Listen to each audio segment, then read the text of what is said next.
Hey there, welcome to today's presentation. Today we're going to discuss the first question that almost everyone asks when it comes to using honeybees for 1D1 ag evaluation, and that is how much money am I going to save doing this? So we're going to try to answer that question here today. First off, a little bit about me. My name is Matt McCarchick. I'm located in Taylor, Texas, which is about 30 minutes northeast of Austin, deep in the heart of Texas. And I'm the owner of Texas Bee Services. We place bees on properties in Central Texas for 1D1 ag evaluation, as well as perform bee rescues and relocations. So you can learn a little bit about us at texasbeeservices.com. Quick disclaimer, this presentation should not be considered any sort of guarantee of future tax savings. Please verify with your central appraisal district for all the current tax regulations for your county. Tax regulations change from year to year, and these can substantially impact the amount of savings that you can receive. The Texas Beekeepers Association provides a really great tool on their website to get contact information for each of the central appraisal districts for each county in Texas. So if you go to texasbeekeepers.org/bees by county, you will see a webpage there that has every one of the Texas counties and the contact information for each of the central appraisal districts. So they do a wonderful job of keeping this up to date, and it's a great service they provide. So please make use of that if you need to contact your central appraisal district. So before we start, we should probably get an understanding of what ag valuation is and why the Texas government created this program in the first place.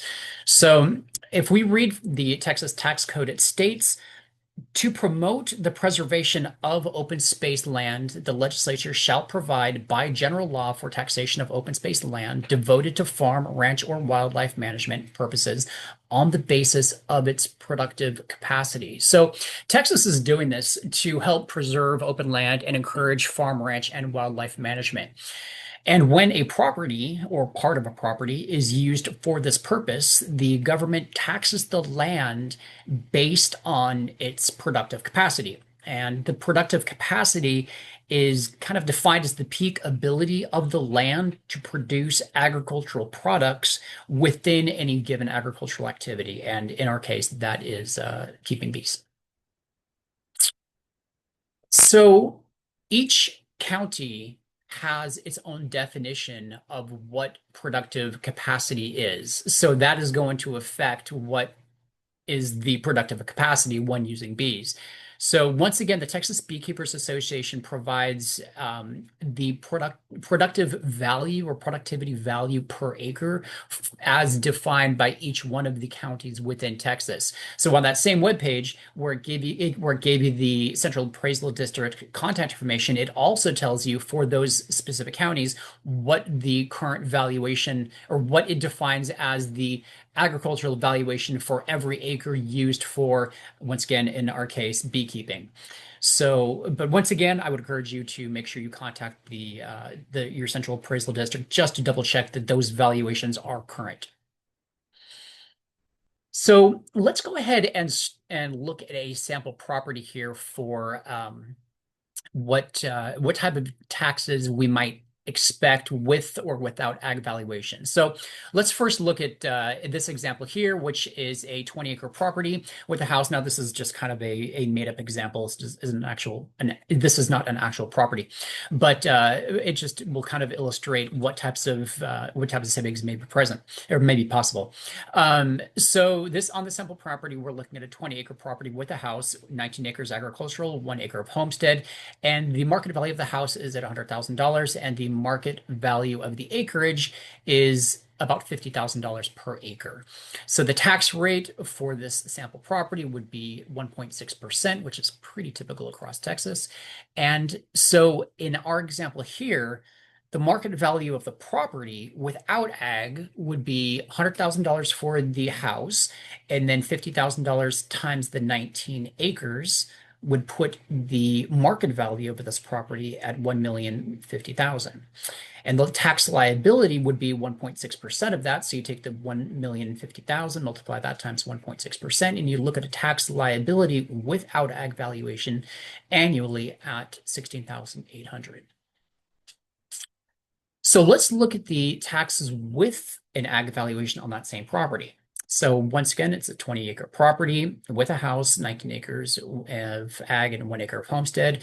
The market value does not change. The market value of the house, rather, does not change when you have an ag valuation because that's not subject to any sort of savings for ag. That remains consistent. So that's going to stay at 100,000. The productivity value of the acreage, however, goes to, in this instance, I picked the first county within Texas, which was Anderson County. That is at $1,300 an acre. And the tax rate does not change. That still stays at 1.6%. So the taxable value with this ag valuation is $100,000 for the house. But now we're looking at $1,300 for each of the 19 acres, which at that point comes to 124,700. And so the tax liability that you're going to face on an annual basis is going to be 1.6% of that. So that would be $1,995. So in this example, we're looking at a savings of 89%. Okay, which is not unrealistic. That is well within range of what I see for normal average typical savings. So, but once again, your mileage may vary. These are sample numbers, don't guarantee any sort of specific savings. And again, please consult with your county's central appraisal district for what your current savings are expected to be. So now let's look at an actual property. This is not a sample property. This is an actual property in Hays County. Hays County is just south of Austin. So if we look at this property here, specifically down in this area where it says the value history, I'm sorry, I'm going to move this up here.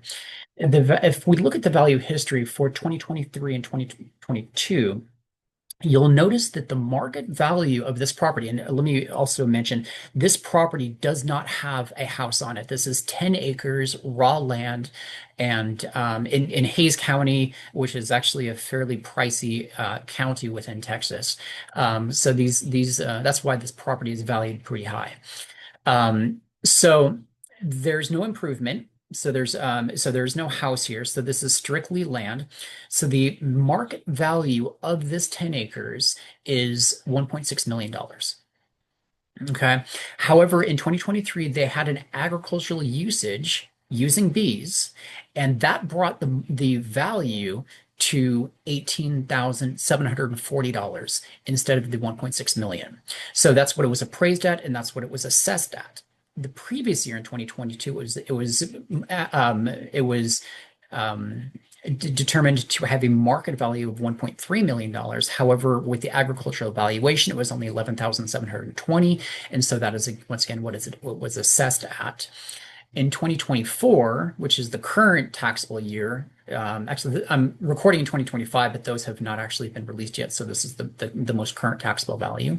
It's gone up a little bit from 18,740 to 22,710, but still you're looking at an enormous saving. Okay. So this property was actually listed for sale recently. And this is the Zillow listing for that same property in Hays County.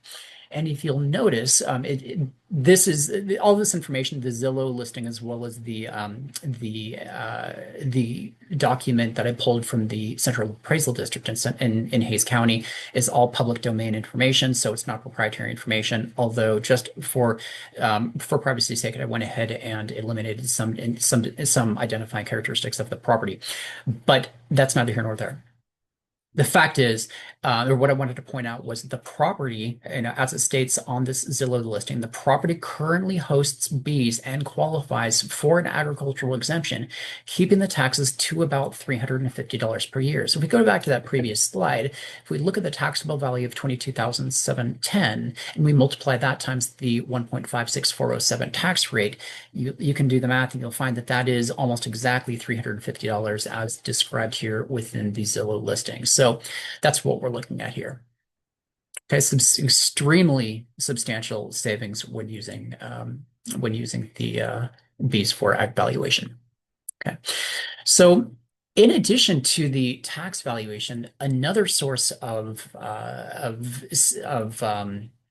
another benefit I could say is that the property itself will have increased value in the event that the owner wishes to sell the house. The house, whenever we have an agricultural valuation on a house, the house immediately, or excuse me, on the property immediately becomes more attractive to prospective buyers because it does take time to get this agricultural valuation, and when you do it, you can have enormous savings. So, as we saw within that previous example. So, just by virtue of having the agricultural valuation, the property becomes far more attractive to prospective buyers, and oftentimes these properties sell far more quickly. So consider that when factoring into how much of a benefit I'm going to derive from getting this agricultural valuation on my property. Okay. So that's the conclusion of our presentation here today. If you should have any questions at all, feel free to give me a call at or contact us at texasbeeservices.com for any general questions, or at if you do have an interest in having bees placed on your property for 1D1 evaluation, and you live in Williamson, Travis, Bell, or Milam counties. Or if you have any if you are in need of a live bee removal, please feel free to reach out to us, and we are happy to work with you. Thank you very much. Have a great day.